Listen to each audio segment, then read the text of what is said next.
Hello বন্ধুরা, আমাদের সমাজে প্রায়শই আমরা বিভিন্ন পোষা প্রাণীদের ভালোবেসে নিজের কাছে লালন পালন করে থাকি। এই প্রাণীগুলো কথা বলতে না পারলেও এরা মানুষের আবেগ ভালোবাসা বুঝতে খুবই পারদর্শী।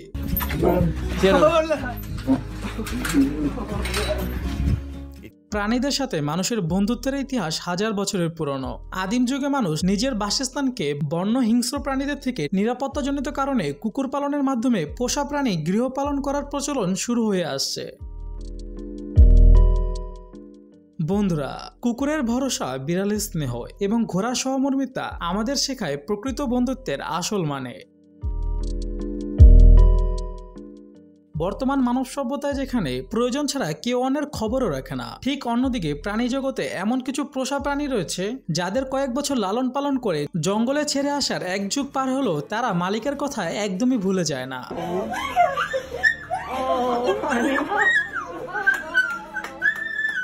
হ্যাঁ বন্ধুরা, আজকে আমরা মানব সভ্যতা এবং প্রাণীদের মাঝে অটুট বন্ধুত্বের কিছু হৃদয়স্পর্শকর ঘটনা নিয়ে আলোকপাত করব।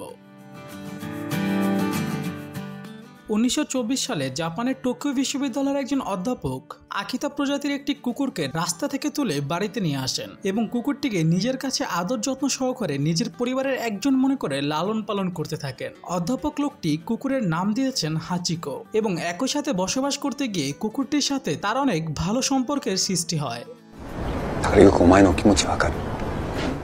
অধ্যাপক বাসায় থাকাকালীন হাচিকোই ছিল তার সবচেয়ে বড় সঙ্গী। সুখ দুঃখ ভালোবাসায় সবসময় হাচিকো তার সঙ্গী হয়েছেন।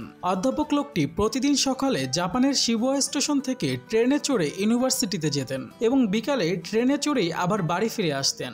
আর হাচিকো প্রতিদিন তাকে স্টেশন পর্যন্ত দিয়ে আসতো। আবার বিকাল হলে ঠিক সময়ে মালিকের জন্য স্টেশনে গিয়ে দাঁড়িয়ে থাকতো এবং তাকে নিয়ে বাড়ি ফিরে আসতো এবং তারা খুব ভালো করেই তাদের জীবন উপভোগ করছিল। কিন্তু হঠাৎ 1925 সালের 21শে মে অধ্যাপক তার কর্মস্থল টোকিও ইউনিভার্সিটিতে হার্ট অ্যাটাক করে মারা যান এবং তিনি আর কোনোদিন বাড়ি ফিরে আসেননি। তবে হাচিকো এই খবর জানতো না এবং সে প্রতিদিন বিকালে ঠিক সময় স্টেশনে এসে মালিকের জন্য অপেক্ষা করত।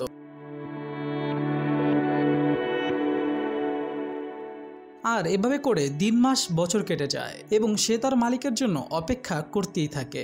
আর এক পর্যায়ে গিয়ে দেখতে দেখতে 10 বছর কেটে যায় এবং 1935 সালের 8ই মার্চ হাচিকো তার মালিকের জন্য অপেক্ষা করতে করতে রেল স্টেশনেই মৃত্যুবরণ করেন। বন্ধুরা, হাচিকোর হৃদয়স্পর্শকারী এই ঘটনা আমাদের শেখায় অনুগত্য, ভালোবাসা এবং বন্ধুত্বের প্রতিদান।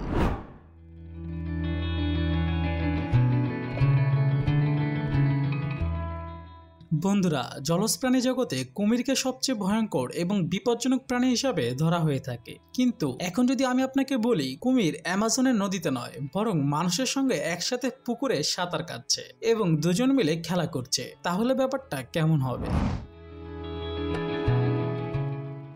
হ্যাঁ বন্ধুরা, এমন একটি অবিশ্বাস্য ঘটনা ঘটেছে দক্ষিণ আমেরিকার দেশ কোস্টারিকার এক গ্রামে বসবাসকারী একজন কৃষকের সঙ্গে। কোস্টারিকার একটি ছোট গ্রামের বাসিন্দা গিলবার্তো সেদেন, যিনি চিতো নামে মানুষের কাছে বেশ পরিচিত।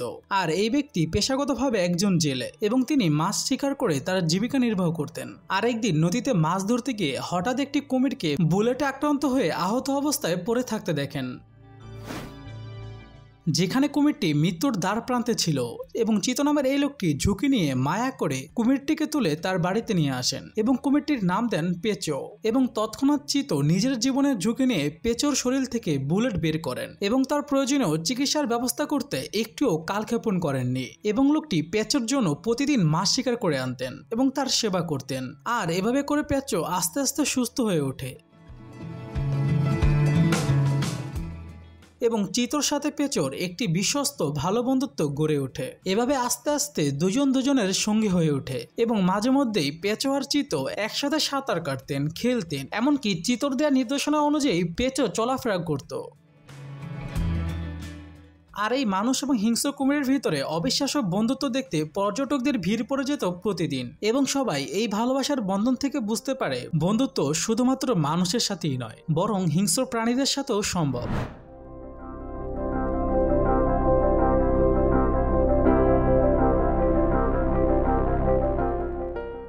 দক্ষিণ আফ্রিকায় টনি জুবার্ট নামে একজন ব্যক্তি ন্যাশনাল পার্কের কাছের একটি নদীতে একটি ছোট জলস্থির ছানাকে অসহায় অবস্থায় দেখতে পান এবং সঙ্গে তার মাকেও দেখতে পাওয়া যাচ্ছিল না। আর তখন প্রবল ঝড় বইছিল। তাই টনি জুবার্ট জলস্থিরটিকে মৃত্যুর হাত থেকে বাঁচানোর জন্য অনেক কষ্ট করে তার বাড়িতে নিয়ে আসেন আর ছানা জলস্থিরটির নাম দেন জেসিকো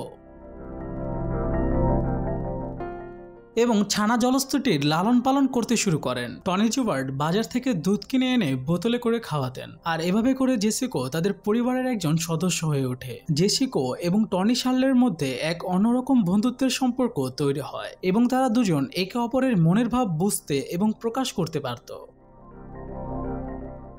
জেসিকো যদি কখনো বুঝতে পারত তার মালিকের মন খারাপ, তখন ওই দিন সে কোনো খাবারই খেত না এবং টনি শার্লার্ড তার কাছে না আসা পর্যন্ত সেও মন খারাপ করে বসে থাকত।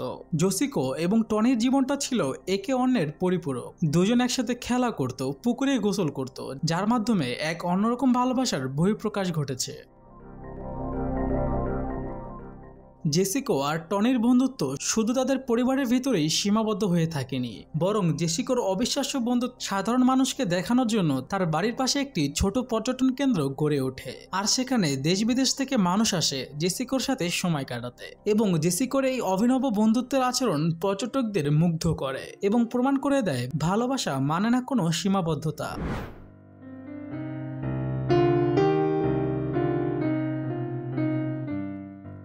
কেভিন রিচার্ডসন নামের এই ব্যক্তি দক্ষিণ আফ্রিকার একজন প্রাণী বিশেষজ্ঞ। এছাড়াও প্রাণীদের সাথে তার এক অন্যরকম ভালোবাসার ইতিহাস রয়েছে। বিশেষ করে সিংহদের সাথে তার অদ্ভুত এবং অসাধারণ বন্ধুত্বের জন্য বিশ্বজুড়ে তিনি বেশ পরিচিত। কেভিন রিচার্ডসনকে অনেকেই লায়ন হুম্প্যারার নামেও চিনেন। কেভিন রিচার্ডসন 2001 সালের পর থেকে সিংহদের নিয়ে কাজ করতে শুরু করেন এবং তাদের সাথে কাজ করতে গিয়ে কেভিন গভীর ঘনিষ্ঠ সম্পর্ক গড়ে তোলেন।